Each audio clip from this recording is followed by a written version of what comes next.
Have you ever looked in the mirror and just thought about aging? What if it wasn't just happening to you? Right. What if you could actually, influence it Yeah, from the inside? exactly. So today we're doing a deep dive into telomeres, these tiny things at the end of your DNA. The keepers of your youth, as some scientists call them. Yeah, like those little plastic tips on your shoelaces, you know, stopping the ends from fraying. That's the idea. Precisely. And we're drawing heavily on the work of Nobel winner Dr. Elizabeth Blackburn and psychologist Dr. Elissa Epel, their book, The Telomere Effect. Hmm. Our mission here is to really get under the hood, understand the science, but more importantly, how your choices day to day affect them. And how that connects to how we age, ultimately. Exactly, how we experience aging. And just to be clear, this isn't about, finding some magic bullet for eternal youth, is it? No, not at all. It's actually, I think, much more empowering. Yeah. Yeah. For you listening. Oh, yeah. It's this idea that you actually have a real hand in your own health journey, your future.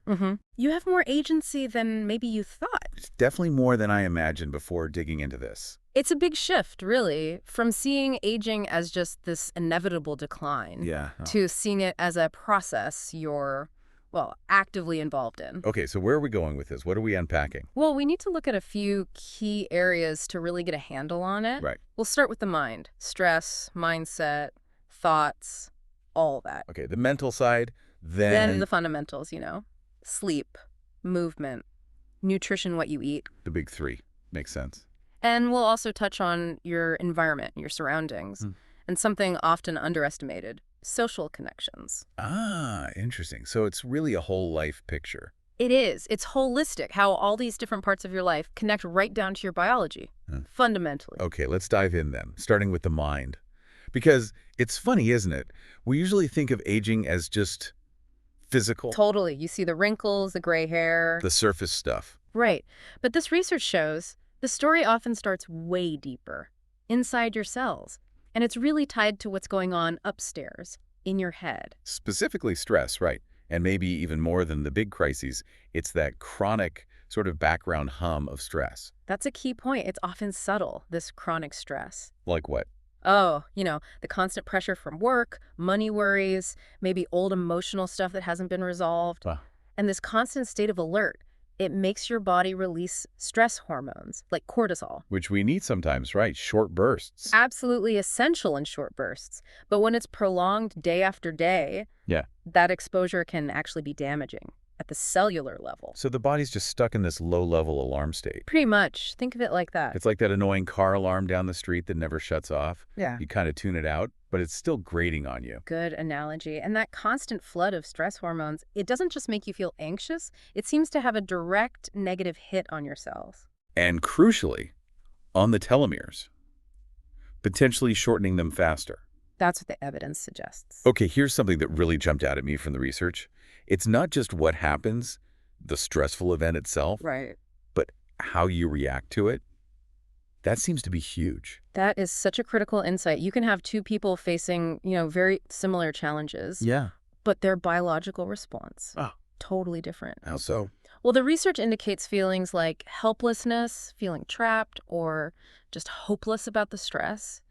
Those seem to have a much worse impact on telomeres Compared to what? compared to feeling like you have some control or you're prepared or maybe even finding some meaning in the difficulty. Your mindset, that internal frame, it's a powerful buffer or accelerant. Wow. So it really is less about what life throws at you Mm-hmm. and more about how you process it inside. If you feel like a victim, your body kind of responds in kind, speeding up aging at the cell level. That seems to be the pattern. But if you think, okay, I can handle this, or you stay somewhat optimistic, Mm-hmm.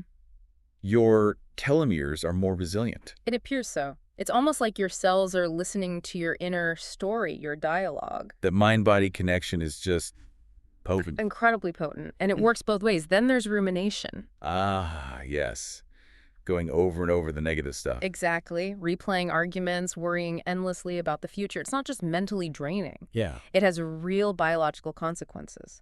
Every anxious thought, every bit of harsh self-criticism, it can signal to your DNA that things aren't safe, not stable. Contributing to that telomere erosion. Mm-hmm. It sounds like a bit of a vicious cycle then, doesn't Yeah. it? Feel stressed, ruminate, Yeah. biology gets hit, feel more stressed. It can definitely become a feedback loop, but the flip side is also true, which is encouraging. How so? Things like practicing gratitude, actively looking for joy. These seem to send positive signals. Hope isn't just, a nice feeling. It actually does something biochemically. It appears to have a protective effect, potentially shielding those telomeres. So a really important thing for everyone listening to consider. How often are you caught in those stress or rumination loops? And what small steps could you maybe try to shift towards more positive patterns? Good question. Okay, let's shift gears. Another cornerstone. Sleep. Sleep. Often the first thing we sacrifice, isn't it? Absolutely. Oh, It yeah. feels optional sometimes, like I'll catch up later. Yeah, I'll sleep when I'm dead.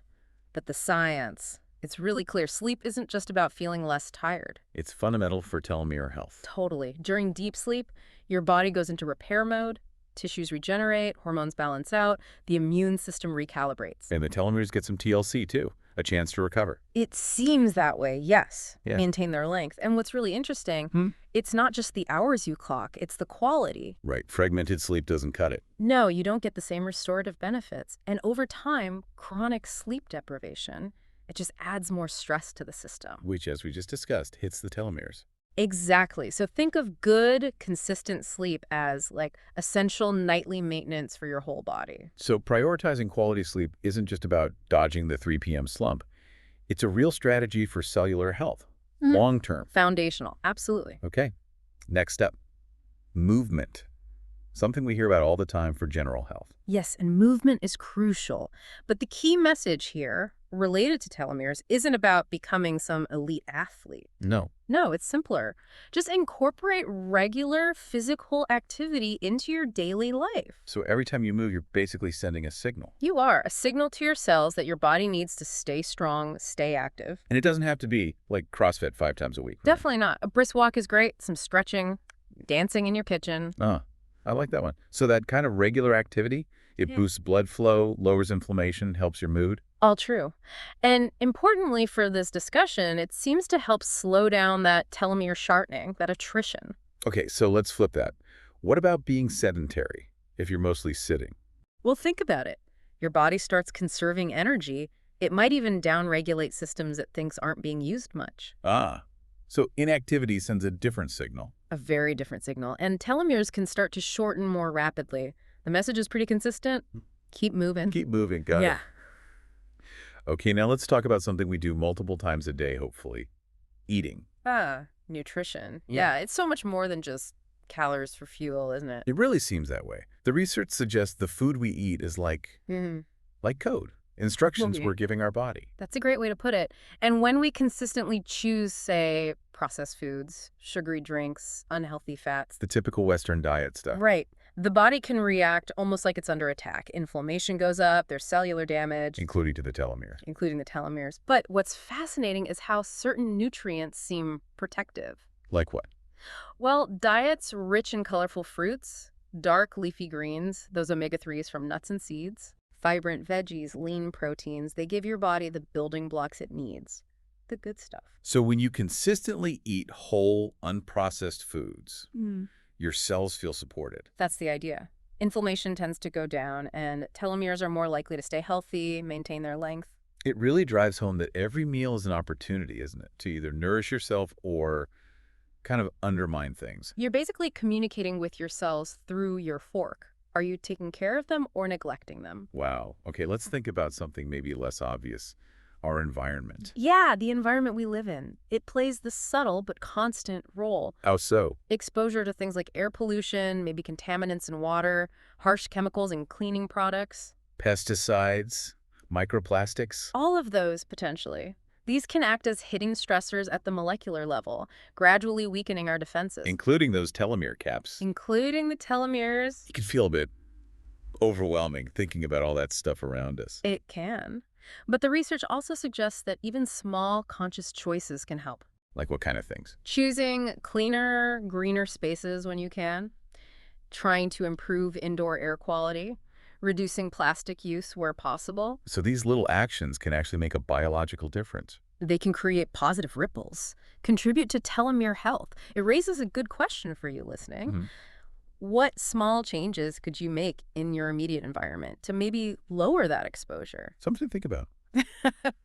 Okay, now for something perhaps unexpected, our social lives, Yeah. our connections. Yes. This is an area I find particularly compelling. Our relationships, our sense of belonging. It actually impacts our telomeres. It seems to, quite deeply. Yeah. When you feel supported, cared for, seen, when you laugh with someone, comfort someone, Yeah. your body releases oxytocin, the bonding hormone. Okay. And that helps soothe your nervous system, lowers those stress hormones like cortisol, and might even directly protect telomeres. Wow. So connection is good for your DNA. What about the opposite? Loneliness? Isolation? That can have the opposite effect, biologically speaking. It can signal to your body, hey, you're unsafe here, unsupported, which ramps up the stress response. And potentially speeds up telomere shortening. Potentially, yes. But the encouraging part is, even just one meaningful connection, Just one good friend. one genuine friendship, one close relationship that can help buffer those negative effects, promote cellular well-being. It really highlights why nurturing relationships is so important. Not just for happiness, but for physical health, right down to the cell level. Absolutely. It's fundamental. Okay, finally, let's touch on something really powerful, maybe often overlooked. Our own beliefs. About aging itself. Yes. This is where psychology and biology really connect beautifully. How does that work? Well, many societies kind of teach us to fear getting older, right? To see it as just decline, frailty. Yeah, it's often portrayed negatively. But the research suggests our personal beliefs about aging can shape how we actually experience it. Really? Yeah, people who hold more positive views, who see it as a time for growth, learning, new opportunities, they tend to live longer, healthier lives. And their telomeres might even show less age-related shortening. Whoa. It's like your body's actually listening to the story you tell yourself about getting older. It kind of is, yeah. If you believe aging just means fading away, becoming less capable, your biology might just, well, align with that. But if you approach it with acceptance, maybe even curiosity, continued possibility, the cells get a different message.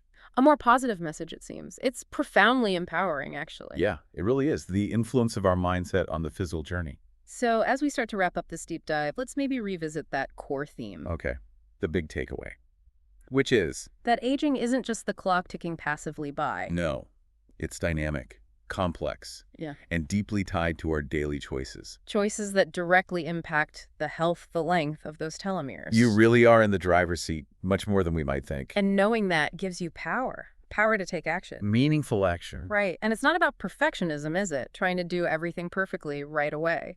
No, definitely not. It's more about seeing your daily habits, how you manage stress, sleep, move, eat as opportunities. Opportunities to care for yourself, fundamentally. So start small. Focus on one area. Make consistent improvements. Exactly. Small, consistent steps. Managing stress better, prioritizing sleep, adding a bit more movement, making slightly more nourishing food choices. Every positive step counts. And tying back to that last point, maybe take a moment to reflect on your own beliefs about aging. Yeah. Do you view it with fear? Or with a sense of potential? Because cultivating a more optimistic, accepting view, that seems to have real benefits too, for health, for longevity. Which leads us to maybe a final thought, a question for you to ponder. Okay. Now that you know more about how your choices influence aging, right down to your telomeres. What's one small, intentional thing you'll do today? Today, to communicate I care, I value you, to your body, to your telomeres. Exactly. What's that first small step? It really brings it all back home, doesn't it? To that core message, empowerment. You have significant control. Over your health, over how you age. It's not about stopping time. It's about choosing to live in a way that supports you. Deep down, at the cellular level,